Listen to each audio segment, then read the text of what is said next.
अरब के कबीले में एक गैर मुस्लिम शादीशुदा औरत रहा करती थी। उसका शौहर बहुत बड़ा बिजनेसमैन था। एक मर्तबा उसने सुना मुल्क अरब यानी मक्का में अल्लाह के आखिरी नबी जो अल्लाह के महबूब नबी हैं, उन पर एक सूरत नाजिल हुई है जिसका नाम है सूरतुल फातिहा, जिसमें हर बीमारी से शफा मौजूद है। वो जिस पर भी दम की जाती है वो इंसान अच्छा हो जाता है, यहाँ तक कि उसमें बेशुमार बरक़ात भी हैं। अब इसमें अकीदे की बात है, मुस्लिम हो या गैर मुस्लिम, अल्लाह पाक जिसके दिल में ईमान की रोशनी डालना चाहे, अल्लाह की कुदरत का तो आपको सब अंदाज़ा होगा। अब किसी शख्स से उस औरत ने सूरत फातिहा सीख ली। फिर जब उसने सूरत फातिहा का तर्जुमा पढ़ा तो उसकी आंखों में आंसू आ गए।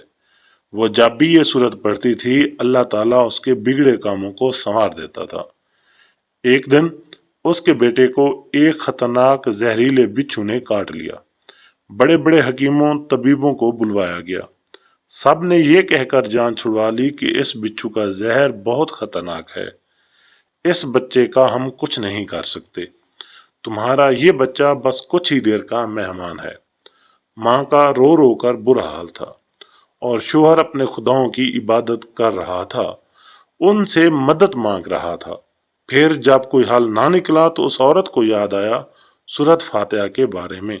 उसने पढ़ा है उसमें हर बीमारी से शफा है। उसके दिल में ख्याल आया, अगर मैं इसे पढ़कर अपने बच्चे पर दम करूं तो क्या मेरा बच्चा ठीक हो जाएगा?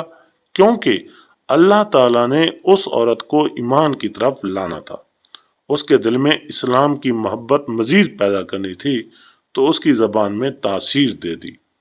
जब उसने सूरत फातिहा को पढ़ा और उस जगह दम किया जहां बिच्छू ने काटा था तो उसका लड़का उठकर बैठ गया, और जब उसने सूरत फातिहा को पानी पर दम करके पिलाया तो वो उठकर ऐसे खड़ा हो गया जैसे किसी बिच्छू ने काटा ही नहीं था। उसका शौहर दौड़ता हुआ उसके पास आया, कहने लगा, किसी तबीब ने, किसी हकीम ने इसे ठीक नहीं किया।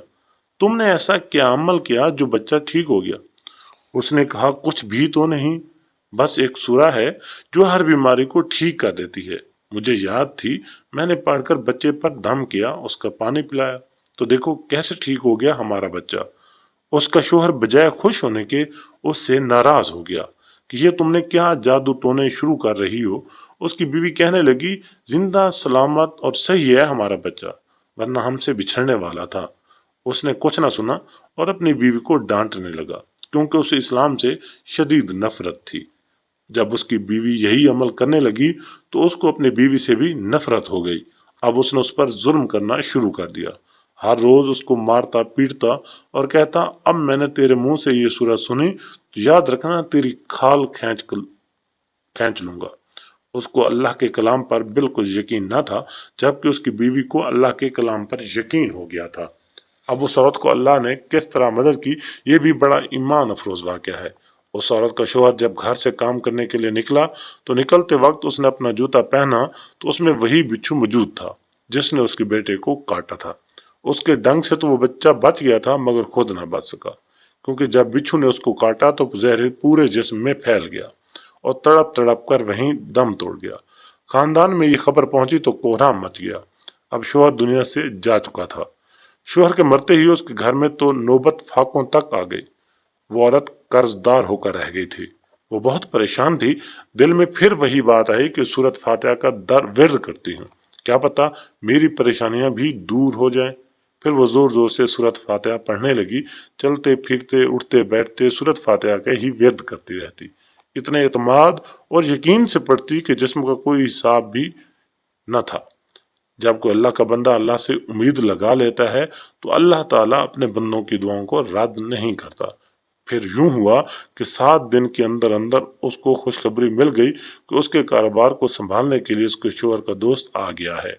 जब दोस्त को खबर मिली कि दोस्त की बेवा का कोई सहारा नहीं तो वो उसकी बेवा के पास आया और कहने लगा, आप फिक्र ना करें, वो मेरे भाई की तरह था, मैं आपकी मदद करूंगा और जो भी परेशानियां हैं सब दूर हो जाएंगी। फिर उस शख्स ने औरत का सहारा बनकर उसका पूरा कारोबार संभाल लिया।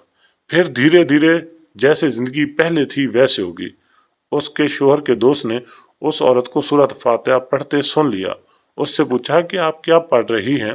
کیا یہ کوئی منتر ہے جس سے بہت فائدہ ہوتا ہے؟ مجھے بھی